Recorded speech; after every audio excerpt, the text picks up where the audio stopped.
Our parents today are dealing with a lot of problems because the world is trying to tell us how they think parents should parent, when God has set the standard for how we should parent. God has said this is how it'll work, and we've talked about this in previous episodes. If I can make a universe, then I have the right to rule it. Sure. And God created man and woman and created the ability and opportunity for children to be blessed in those marriages that are supposed to happen and in this world. And so God then has the right to say, here's how your children ought to be disciplined. Here's how your children ought to be raised. Here's how you as parents ought to handle them. And I think it's twofold. Number one, a child can grow up and be an absolute terror, and the parents can allow that, which is a problem if the parents allow it, or the child is an absolute terror and just tries to do everything it can, or he or she can, to refuse to listen to the parents when they correct. There are problems with one big area of parenting, and it has caused a lot of questions and a lot of criticism, and that's spanking.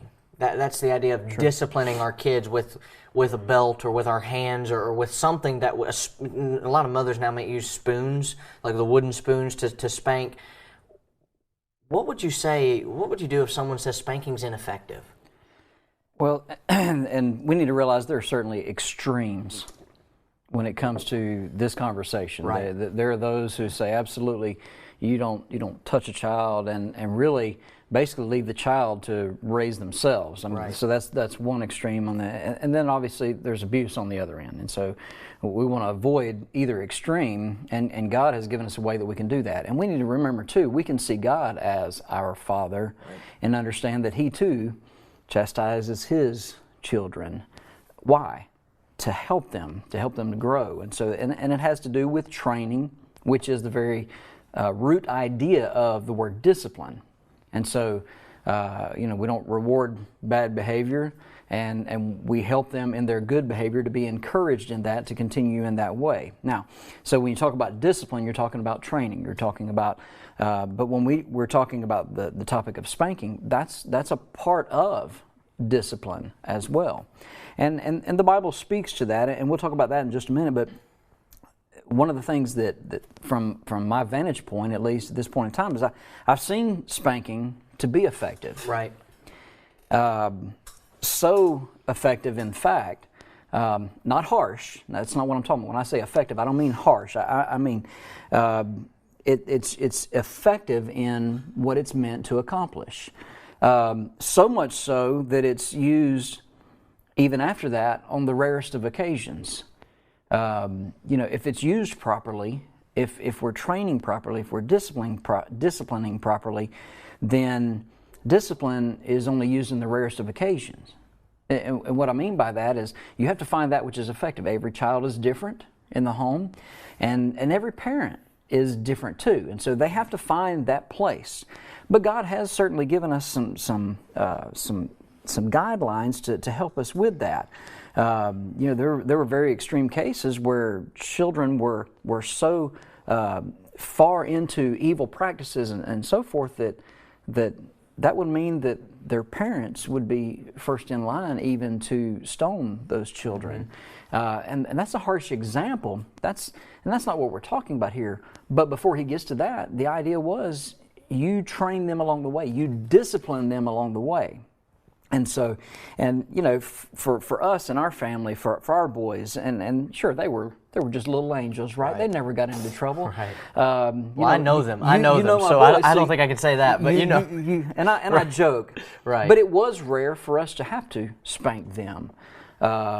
Yet, I see the far extreme of that too, is sometimes you're going through a store somewhere, and I know parents don't like to be embarrassed because their child is acting up, and they don't like to do those things publicly, but at some point in time, and we had to do that on occasion or two, where we had to pop them on the leg or pop them on the rear end, even publicly, and yeah, you get looks from people who think, oh, you're being awful to your child. No, I'm trying to keep him in the way. I'm trying to keep him to learn what's right and what's expected behavior. And we see that in our society today, where there is no discipline, there is chaos. They're just people that are running and doing whatever they want with no This also leads to an idea where there's no respect for authority whatsoever. And so we teach our children that at a young age, and as they grow older, you don't have to discipline them as much. Not to, not from a spanking point of view, obviously. That's something that's done young. You get their attention, and then it's rare on occasions to follow after that. And again, so when the children are running the house and begin to rule the parents, something is wrong. And so God helps us in giving us those guidelines, and I'll let you expound upon that. Excuse me. I think one of the things that's interesting with this is the same individual in that store that would give you a look for disciplining their child would give you pretty much the same look if you wouldn't have done anything. Sure. They would have sat there and said, you know what, they don't even have control over their children. Right. So how do we win? Yeah. It's a catch-22. How do you win? Because you can't spank your child without getting a look. You can't not spank your child without getting a look. And there is something to be said. I know there have been people who have even been in trouble with the law who have said from the stand in the courtroom, I wish I'd been spanked more as a kid. Mm-hmm. I grew up and didn't have respect for authority because I was never disciplined. Right. So there's something to be said about telling your child no. Now my son is just now getting to a point where he knows the word no. And he understands that when I say it or when my wife says it, it means don't do that. Right. And the other night, I saw him and he was crawling towards something. He's almost, he's a year old now, mm-hmm. and he was crawling toward the socket. I said, no, and he kept going. So I grabbed him and put him the other way. Well, he crawled back to it, did it. The third time I went over and I just barely touched his leg, just enough to let him know, no, sir. Yeah. And he knew immediately. And I didn't hit him hard. I gave him a measured dose of discipline. Right. That was appropriate for what he had done. That was appropriate, that wouldn't have hurt him, it really just hurt his feelings. Sure. He looked at me and was like, but he didn't go near that socket again the rest of the night. You got his attention. Right. He didn't go near that socket anymore. Mm-hmm. And even if he were to go back the next day, you have to, as a parent, and I'm learning this even though I only have a 1-year-old, you have to outwill them, right? Yeah. When they want, my son will cry and he'll want to go one way, and I'll just look at him and say, life's hard, then you die. I mean, that's what Brother Liddell always told us when we were in school. Yeah. And so that's just how it is. You're going to have moments where you're not going to get your way, and you've got to grow up and be okay with that. Right. Because I don't always get my way. You don't always get your way. And what do? We throw a hissy fit. We throw some temper tantrum because we didn't get the cereal we wanted or we didn't get the clothing item that we picked out. It's not about us as children and as parents. It's about having a will that outlasts their will, because they do have a good, strong will, but they'll lose if you continue to have a strong will. The Bible speaks to this mindset of discipline. Now, I want to preface what I'm going to read because I need to say these things first. There is a belief out there that the rod of correction is the rod of verbal correction. It's this mentality of the words of my mouth are going to be what correct you. Right. And it's been pushed and peddled by people who are trying to say discipline has no place in the home physically. Let's look at some verses together. I want to start in Proverbs 13 and verse 24. Proverbs 13:24, where the Proverbs writer says, he who spares his rod hates his son, but he who loves him, he disciplines him promptly. Well, does it say he who loves him beats him promptly, abuses him promptly, disciplines him? There is a distinction made in the Bible between discipline and abuse. Right. In Judges, there's this horrible act of abuse on a woman, and it is condemned in Scripture. It is actually one of those chapters that is uncomfortable to read because of the horrible act that's committed against this woman, against this individual. Mm-hmm. And yet the Bible doesn't speak of that and say, well, she got what was coming to her. Well, she deserved it because she was disobedient. No, it says that was wrong. It's a clear distinction, though, between abusing someone and disciplining someone. You made that distinction. Yeah. I remember reading a book, A Child Called It. I don't know if you've ever read that book or not, but it tells the account of an individual who grew up in an abusive home. And his own mother even stabbed him with a kitchen butcher knife. Accidentally, mind you, but she was threatening with it and ended up stabbing him. And he had to clean his wound himself. Didn't take him to the hospital. This was his life. And he eventually got away from that situation, and he grew up and he wrote a book about it. And I remember reading that, and at the time I would think, man, my parents are so cruel and harsh and spank me. And then I read that book, and I was about 12 at the time when I read it, and I thought, my mother and father love me.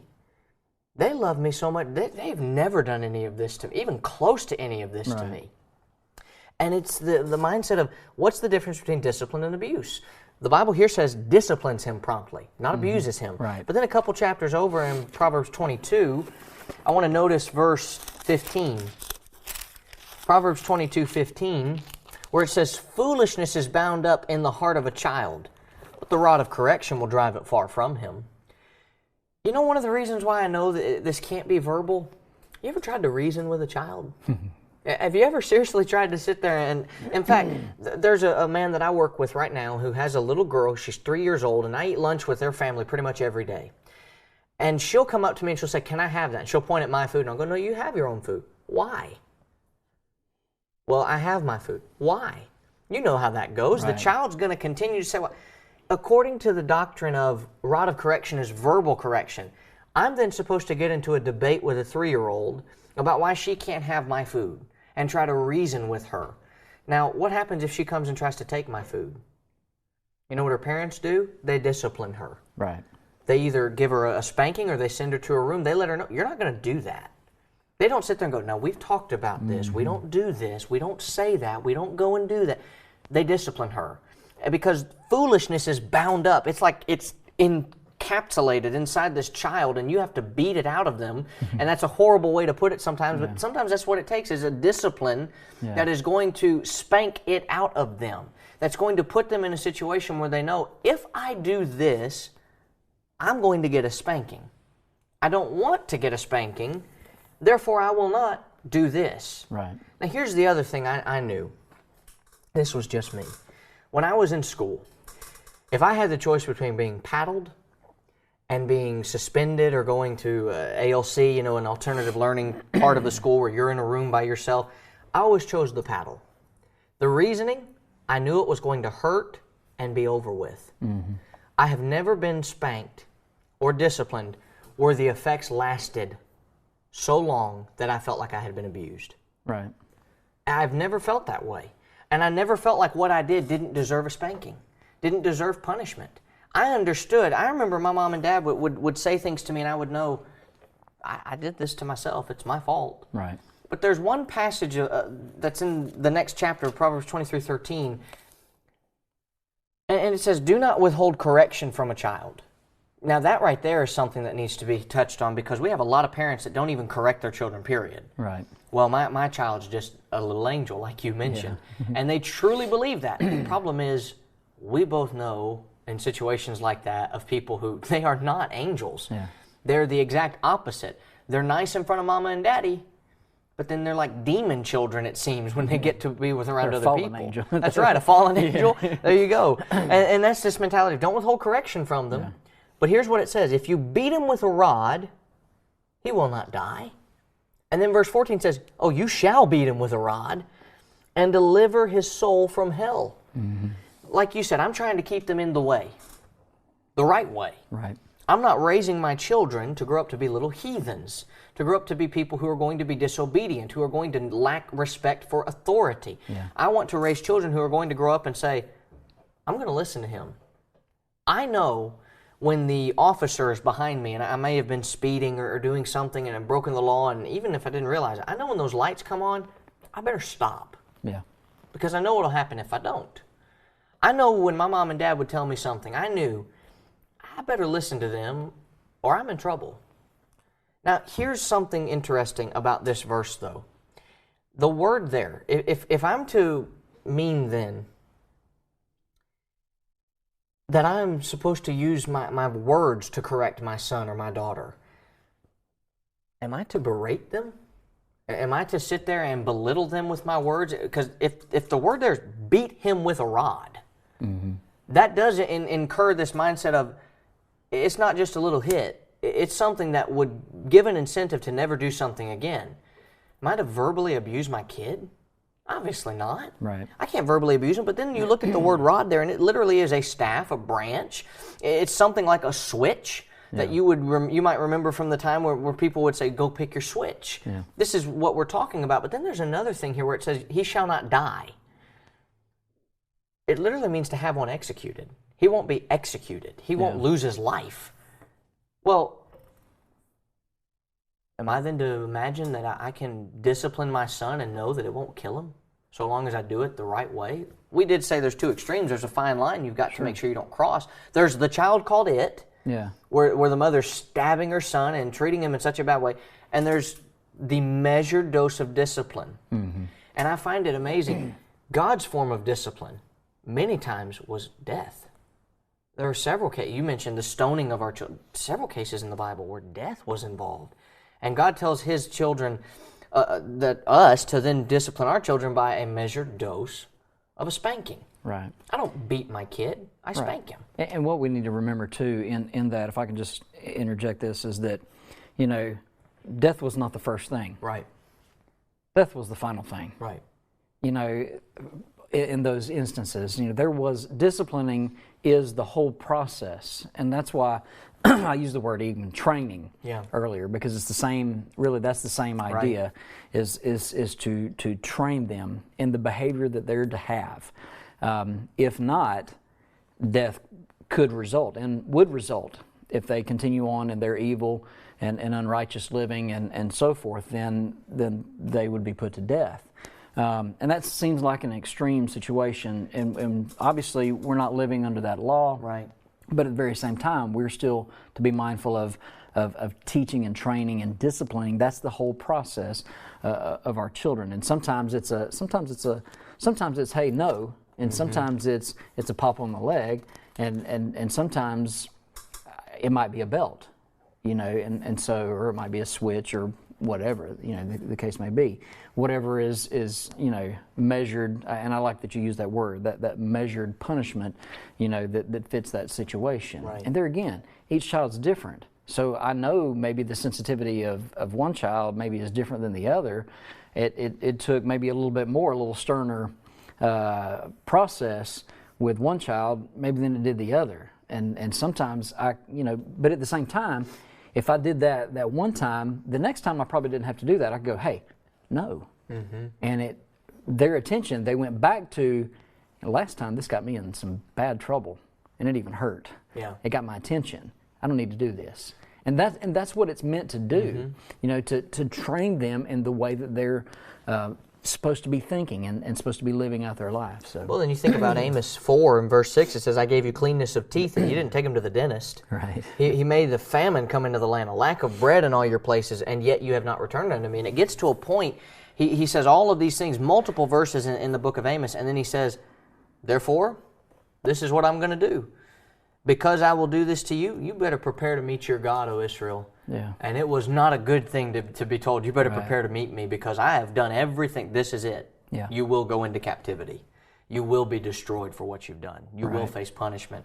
The thing you talked about, I want to hit on before we, well, that's probably a bad pun. I want to hit on before we move on to the next part, but I want to touch on this a little bit, which is the activating the brain that says, last time I did this. My son now, I've only had to spank him a couple of times. But now when he gets in trouble, he does this, and he'll look for me. Yeah. And he tries to say, did Dad see me do this? Because if Dad saw me, I may be getting into trouble. Right. And he'll do something, and Megan will go, no, and he'll look at me. And I'll look at him and I'll go, no. Yeah. And he knows, just like you mentioned. Right. He sits there and he'll go, and he'll put his head on Megan to try to be sweet to her. Yeah. And if he's hitting on her in that way, if he's hitting her, we don't hit Mama. We're sweet to Mama. Yeah. He'll know that, and he'll recognize that, because the last time he did it, he got a little swat on the hand for doing it. Mm-hmm. He got a little swat on the leg. He got a little swat on the bottom, and he knows, hey, if I do this, they're going to hit back. Yeah. I don't just get to hit her and not have any consequence for it, and that's what it is.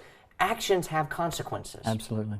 Now, kind of switching gears here, there's something else that I definitely want to touch on, and these won't take as much time as the spanking question did, I don't believe, but what would you do if someone says that their children don't need to come back to Sunday evening services or Wednesday night, or that we can't make the gospel meeting or VBS, because we got homework, because we got ball practice? What would you do? Yeah. Obviously, speaking to homework, and I know that there have been situations, and I've seen it in school systems where there was just so much homework, it was overwhelming. And I've seen kids who come home and immediately begin on homework, and 9, 10 o'clock at night they're still working on homework, and that's a hard thing to overcome. But we're still talking about a time that's been set aside by the elders who have, in that realm, have the authority to set that extra time for us, for that purpose, to be drawn closer to God, for our spiritual growth and for our learning. They're feeding, the flock. They have that responsibility to do so. We, as members of the body, have a responsibility to them to obey them that have the rule over us. Hebrews 13 and verse 17. So they who have made that authority and set aside that time, we have a responsibility to be there Sunday night, if that's been set aside for that time, as well as Wednesday night, and other functions as well would fall into that, gospel meetings and VBSs and anything like that. So, and in those situations, I think you talk to the teachers where they are so overwhelmed. But if it's the case, the child's coming home and playing a video game for an hour over here and goofing off over here for a little while, and then, well, about 6 o'clock, I guess we need to get on that homework, right, so that you can go to bed at a decent hour or two and everything, and then you don't come to services because you need to adjust your schedule and think about what is most important. And God truly is, and so we put God first in all of those situations. But remember, and folks don't like to hear that today. They don't want to hear that. They don't want to hear that preached. They don't want to hear that, and they see elders as just figureheads. Well, they're just the ones that lead. Well, what is it that they're leading? Because in those situations, they're leading individuals who are rejecting authority, and that is sinful. They are leading individuals who are prioritizing other things first, other than God. Right. And so I think that needs to be talked about more. Maybe it needs to be preached on a little bit more, and in a way though that is fitting. It's not just a Hebrews 10, 24 and 25 or verse 25 passage, not forsaking the assembling. It's a coming together to encourage one another. Verse 23 and 24 of that same passage as well. And all of that needs to be preached. And seeking first the kingdom of God, Matthew 6:33. And so putting our priorities in the right place, but realizing there is an authority that's over us. God ultimately, but what are you saying to Him if it's not worth your time to come? So. Well, the interesting thing, my dad used to tell this illustration, and I know he still does, but when I was growing up, I heard it all the time in gospel meeting settings or whatever, that when he and my mom were engaged, they were not yet living together, obviously, and so she lived in about 2 hours away from him, so she would write him letters. Back before texting and all that other stuff existed, they did that old-fashioned thing called writing letters, and so she would write a letter and send it to him, and he would say from the pulpit, "What do you think I did when I got to the mailbox and saw that I had a letter?" He said, "Do you think I went and took it and put it up on the shelf? And imagine one of my elders stopping by and saying, 'Well, what are all these letters?' 'Oh, well, those are from my fiance. I'm going to get to them at some point. Yeah. I'll look at them sometime.'" He said, "Look, I was opening the letter at the mailbox. Right. I was doing everything I could to read and I would be rereading it on my way back up to the house. I wanted to know what my loved ones said, what they wanted me to know." When we realize that God knows best, that we love Him because He first loved us in 1 John 4:19, we will be there anytime that we're able. I coach flag football, and I was doing a seminar on suffering, and I couldn't be at one of the games. And I told my players, I said, "Look, I won't be here." And one of them said, "Well, when are we going to practice?" I said, "We'll practice Monday night." "Why not Wednesday night?" "I'm busy. I've got to be at services," and I'd encourage all of you to do that as well. We need to know that our love for God is not measured in whether our homework is done or not. And measured in whether or not we have too much going on, but we only get one life on earth. Therefore, we need to make the most of it because we get an eternal life hereafter. Right. Finally, I guess it would be a good thing, especially for me as a young father. What would you do if you're asked, what would you do differently as a young father? I'd say slow down. Right. If I could give myself some advice from back then, slow down a little bit. Spend more time together. Enjoy the little things that you're doing together. Maybe camp more, fish more, hunt more. And somebody say, well, I'm doing that now, so I must be doing pretty good. But But back then, I was beginning a career in preaching, and there were a lot of things going on. And at the same time, I was taking classes. But I think the important thing is to make sure that, we spend enough time as a family together. That's quality. And in so doing, things that would draw them closer to God. And so beyond just going to all the services and things, but spending more time even in family devotions than we did. And I think those things are important. And I wish that I would have seen those things earlier. And my boys are basically grown up. I've got one still in the house, but he's about to graduate.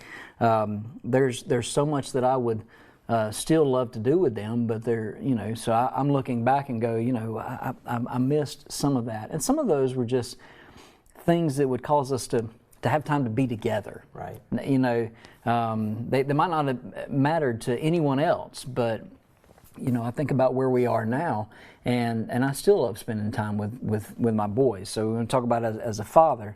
I think that's, I would say slow down a little bit and see your children, spend time with them, do things so that they know who you are and that you truly love them as does God. They need to see that and know that in their life. And so I think that that's important to go back. And I think about that, and so I try to tell young people that all the time. Right. These times are important. Don't miss out. I think it's important to remember what Solomon discovered. When writing Ecclesiastes, he talks about all that he tried to fill his happiness with.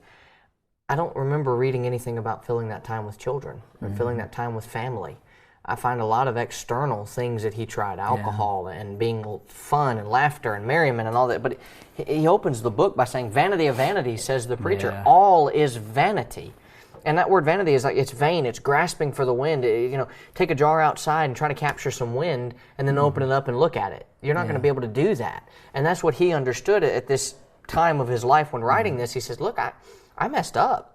And he gets to the end of the book and he says, look, you remember the Creator in the days of your youth, 12 verse 1, and the difficult days, you need to do that before the difficult days come. Yeah. Otherwise, you're going to have the years draw near and you'll say, I have no pleasure in them.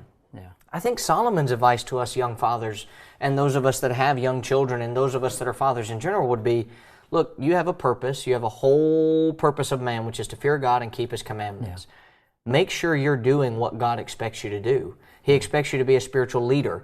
He expects you to provide for that child. He expects you to correct that child. He expects you to do all of these things. Don't neglect your job. And as a young father, for me, the time is short. He's growing every day. Yeah. And I might turn around and be like you are right now, where you're like, he's about to graduate, and then he's out of the house. Right. And so we talk about that. I've heard parents say, well, I can't wait. Well, but then they leave, and we do miss them. Yeah. I know I miss being with my mom and dad, even though I'm grown up on my own now. But I guess the advice I'd even give myself right now is, remember the job that you're supposed to do. Absolutely. And don't forget that you have a responsibility to love that child, to take care of that child, and to get that child to heaven. Absolutely. And parenting is serious business, and God took it as serious, and we need to as well.